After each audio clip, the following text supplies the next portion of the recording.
Vocês devem ter notado que eu titubeei quando eu disse que a história escolhe os rumos. Bom, é importante, um breve parêntese, o que eu entendo por história, ou o que Sartre entende, ou o que a gente pode desprender dessa trilogia, do que está sendo contado como história, é a somatória desse grupo, dessa enormidade de decisões que são pontuais, que são pequenas, que o Mathieu e nenhum dos personagens que aparecem misturados aos personagens que a gente conhecia do primeiro volume, nenhum deles tem esse controle. Não importa as minhas escolhas, elas não impedirão a guerra por si só. Elas precisariam de outras escolhas, e elas estão, e isso é muito visível no livro, elas estão imediatamente ligadas às demais escolhas. Então é nesse sentido que a história se faz, sem que eu possa decidir, né, sozinho por aquilo que será feito. Mas, ao mesmo tempo, individualmente, todos aqueles que estavam vivos nesse período, nessa semana, nesses 8 dias, todas essas pessoas, elas estão fazendo a história. Essa é a ideia principal. No mesmo sentido, bom, primeiro eles virão, né, página 39, depois aquela cena na página 48 do Daniel e da Marcelle falando sobre a guerra, e o que seria a guerra, e depois a gente tem o próprio Mathieu, nas páginas 57 e 76, falando sobre a chatice que seria a guerra, né, as elucubrações, o que será, né, aquilo que a gente espera do futuro. Ele espera que vai ser chato, e depois ele mesmo se percebe como tendo o seu futuro, a sua liberdade barrada por essa proximidade, né, por essa iminência da guerra.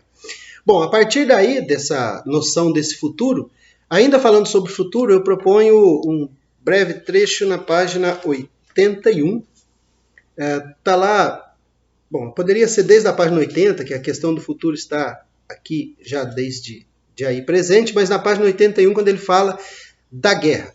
É a guerra, disse ele. A mulher suspirou sem responder. Mathieu olhou as faces brilhantes e polidas do senhor, seu paletó de tweed, camisa de riscas violeta, e pensou, é a guerra. A guerra, ela matiza todas as experiências e o mundo inteiro quando ela se apresenta. É como se ela interferisse no curso natural das vidas todas, da pessoa que cuidava da sua agricultura e agora é convocada para se tornar um soldado, da pessoa que trabalhava com, não sei, com alguma fábrica, algum serviço doméstico, não importa, que é escalada para produzir armas ou produzir alimentos para quem for para a batalha e coisas nesse sentido. Ou seja, a própria história, a própria cidade, a própria existência, ela acaba sendo matizada, e muito mais do que matizada, né, às vezes destruída, em função de um acontecimento que é maior do que todos, mas ao mesmo tempo só existe em função de pequenas ações que englobam e que envolvem todos. Participa da guerra o alemão que ficou no interior da Alemanha produzindo alimento.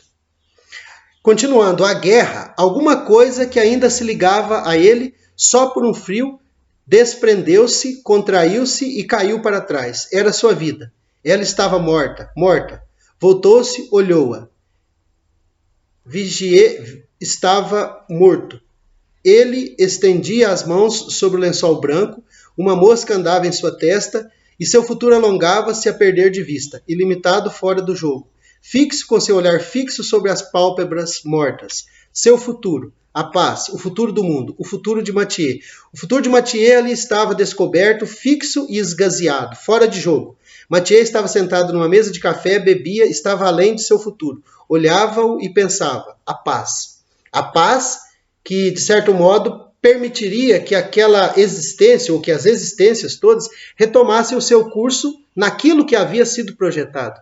Porque, excetuando-se alguns indivíduos, talvez até privilegiados pela situação de guerra, né, pela situação de mando, ela não parece ser razoável ou adequada a nenhuma dessas existências. Todas elas se incomodam, seja na Alemanha, seja na França, seja na Itália, seja nos Estados Unidos posteriormente, uma série de existências serão desviadas de seu curso em função de um acontecimento maior, né, nesse caso, como a guerra. Mas aí, de novo, o paradoxo. Guerra que é feita por essas pequenas atitudes que são de todos, né, individualmente, porque todos participam de algum modo, mas que não é de ninguém especialmente, porque, tirando alguns líderes que vão assumir essa guerra como sua iniciativa, e nesse caso a gente tem, sem qualquer sombra de dúvida, quem apontar como sendo esses agentes que provocam a guerra, mas essa guerra não é provocada meramente por escolhas individuais desses agentes. Ela só se realiza por uma série histórica de eventos e, claro, por uma série de escolhas presentes daquele momento, essa semana, né, que relata bem, né, retrata bem esse período desse momento da guerra e da sua iminência. Quer dizer, a guerra ela está ali para acontecer. Esse fatalismo do Mathieu acaba, bom, pode até ser pensado como uma relação fatalista, se apresenta de novo na página 99. Ou seja, quando a liberdade nos quando a situação histórica coloca a liberdade em xeque, é o momento em que mais o indivíduo se sente livre. Mathieu é a expressão disso. Ao mesmo tempo, é o momento em que mais o indivíduo necessita de alternativas à sua liberdade. Ou seja, um processo de má-fé, quando se pensa o fatalismo, diante de uma estrutura na qual nós estamos envolvidos e participamos. O fatalismo de Mathieu tem muito mais que ver com o fato da impossibilidade dele, enquanto liberdade, ele e seus amigos, porque a Marcelle talvez também quisesse evitar a guerra, o Daniel quisesse evitar a guerra, enfim, todas as pessoas que estavam ali envolvidas, a Yvette, né, que era virgem, e ela, para todos, a impressão que se tem é que a guerra altera o curso daquilo que foi sendo feito até então. Ou seja, o projeto individual, ele se assenta nesse ambiente histórico, e a história ela é muito mais do que aquilo que a nossa vida particular decide. O entrelaçamento das existências dos seres para si, que constitui o mundo, acaba provocando uma interdependência, e essa interdependência que nós vemos é a impossibilidade da minha liberdade se realizar ou da liberdade de todos se realizar em função de um evento que é humano, mas ao mesmo tempo é vivido como extra-humano ou inumano. O termo mais adequado é o inumano, porque a guerra é o inumano, é algo que é trazido ao homem, pelo homem, mas que destrói o homem, né? Homem, a mulher, o ser humano. A guerra não vem de fora, não é com Deus, não é com seres de outro planeta, são seres humanos se destruindo e destruindo aquilo que é não o fruto apenas do trabalho humano, né? Pontes, estradas que são explodidas, mas o próprio ser humano, a própria existência humana. O homem judeu, né, sionista, ele deve ser exterminado do ponto de vista do arianismo, das teses nazistas, da vontade pessoal do Hitler, né, e de uma série de nazistas que transferem toda a culpa do mundo para essa etnia, para esse grupo de pessoas. Imagine se a vida daqueles que eram franceses foi alterada. Imagine a do judeu, que acorda se sentindo um verme, né, um inseto, porque todo o seu mundo vai sendo destruído por forças que estão para além da minha capacidade de reação e de resistência, mas ao mesmo tempo advém de pessoas como eu, de indivíduos, de seres humanos, de homens e mulheres. Bom, o que poderia ser pensado como esse fatalismo ou essa falta de expectativa? Mais do que isso, a impossibilidade do projeto. Página 99. Que quer que eu lhe diga, outrora, quando um sujeito partia, a gente podia dizer-lhe: defendes teus filhos, defendes tua liberdade ou tua propriedade, defendes a França, enfim. A gente podia descobrir razões para arriscar a pele. Mas hoje, arriscar a pele contra os alemães, no caso, mas hoje, finalzinho da mesma página. Enfim, disse Jacques, se não vai fazer-me acreditar que parte resignado como um carneiro que levam ao matadouro, parte para a guerra. Bem, disse Mathieu, acho que não deixa de haver alguma semelhança. Afinal, eu parto porque não posso deixar de partir. Ele não diz eu parto porque eu escolho partir. Porque ele não pode deixar de partir? Pode, ele pode se matar. Ele pode desertar, ele pode tentar fugir da guerra, fugir para um outro país, tentar algum país neutro, enfim. Existem possibilidades. Mas essas possibilidades elas estão barradas por um muro, porque aonde ele for, a guerra o alcançaria. E esse aparente fatalismo tem muito mais a ver com a impossibilidade, e essa sim é intransponível, a impossibilidade de fazer a história sozinho.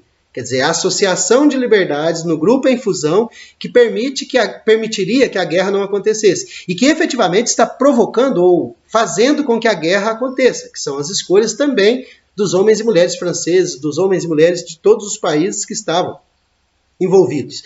Isso pode ser visto aonde? Página 100, na página seguinte. O Jacques diz ao Mathieu: Mathieu, você me espanta completamente, não o reconheço mais. Tinha um irmão revoltado, cínico, sarcástico, que não queria ser tapeado, que não podia erguer o dedo mindinho, sem se indagar por que o mindinho e não o indicador. Por que o da mão direita e não o da esquerda? Exatamente a proposta de liberdade do Mathieu na Idade da Razão. A essa altura estoura a guerra e manda-no para as trincheiras e o revoltado subversivo parte direitinho, sem discussão, dizendo: parto porque não posso deixar de partir. Como se houvesse uma determinação. Então aquele homem livre que fazia escolhas, inclusive de promover um aborto para evitar de se responsabilizar por algo, agora diz como parte, como um carneiro indo ao matadouro para a guerra, e diz que o fará porque não pode deixar. Então isso aqui vai ser discutido depois no terceiro volume, né, porque é uma parte da assunção do ser livre, mas fica já anunciado. Ainda alguns elementos, páginas 122, 123, eu vou chamar a atenção para o pequeno sursi, né? Uma fala do Daniel que chama bastante atenção, página 122 e 123, e é uma referência, quase uma remissão quase que direta do Sartre à ontologia da liberdade, a ontologia fenomenológica do ser e o nada. Na página 122, tem lá, tenho 2h30 diante de mim, pensou com certa apreensão. Naquela relação, ele olha o relógio, ele quer falar com a Marcele. Bem, outrora sua solidão era como o ar que respirava, vivia sem ver. Agora era-lhe concedida aos poucos e ele não sabia o que fazer dela. O mais extraordinário é que me aborreço menos quando Marcele está comigo. Tu o quisestes, disse a si mesmo, tu o quisestes. Sobrava um gole de bagaceira no fundo do copo, bebeu. Naquela noite de junho, quando resolvera desposar Marcele, arquejava de angústia, acreditava mergulhar no horror. Tudo isso para chegar àquele ponto, a poltrona de vime ao gosto levemente podre da bagaceira em sua boca, ao dorso nu. A guerra seria a mesma coisa. O horror é sempre para o dia seguinte. Eu, casado, eu, soldado, só encontro a mim mesmo. E nem mesmo eu, uma sequência de pequenas deslocações excêntricas, de pequenos movimentos centrífugos e nenhum centro. Entretanto, há um centro, eu. Eu e o horror no centro. A nossa maneira de viver a situação, no caso aqui o Daniel, né, quando ele aceita, propõe o casamento, se casa com a Marcele, ele se projeta como esse marido, possível soldado, pai, etc. E isso remete justamente àquilo que a gente viu na ontologia, né, no ser e o nada, a impossibilidade de realização do ser para si. Tanto que no final, o próprio Daniel, ele questiona, talvez conseguisse coincidir comigo mesmo.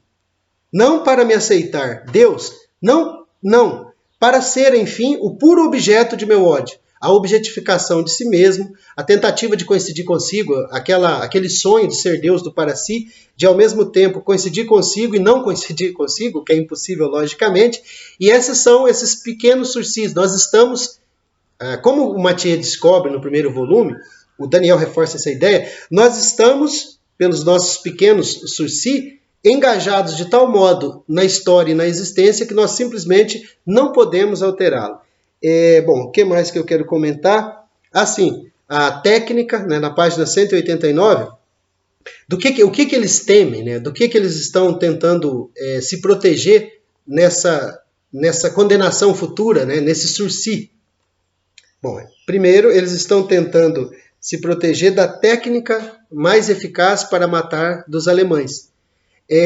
Por mais que a gente pense em heroísmo e coisas grandes num período de guerra, e isso aconteceu de fato, você tem heróis em todos os países que lutaram nessa guerra, tanto do lado do eixo quanto do lado dos aliados, isso pode ser pensado de várias maneiras, mas independente dessas várias maneiras de se pensar, é notável o medo que os alemães ou que o exército alemão provocava, e esse medo ele está presente nessas divagações sobre aquilo que vai nos chegar, né? No caso, chegar a eles que aguardavam a guerra. Página 189.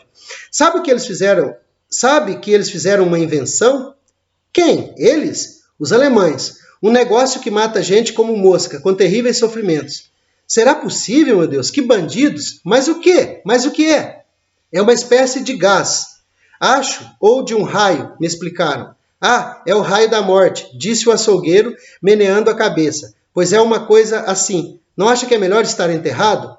Tem razão, é o que digo sempre. Quem está enterrado não corre o risco de ser morto por essa máquina, que é como um raio. Na verdade, as câmaras de gás, né, que eram boatos que rolavam, né, desse extermínio daqueles indesejáveis. Né? Então, o olhar do outro, aquele olhar nazista, o olhar ariano, que pensa esse homem branco como digno de escravizar outros povos e etc., não é um mero olhar. O olhar fenomenológico, conforme eu disse, tortura e mata. Né? Então, nós temos ali uma situação em que o que está em jogo não é simplesmente ser livre, mas poder resistir enquanto ser livre. Né? Manter a liberdade de ser, a liberdade situada, apesar de uma história que encaminha para o que foi, né? Aqui ainda está sendo encaminhado, mas encaminha para aquilo que foi a Segunda Guerra Mundial e o quanto ela alterou o cenário, não só desses personagens, mas o cenário efetivo do próprio mundo. Né?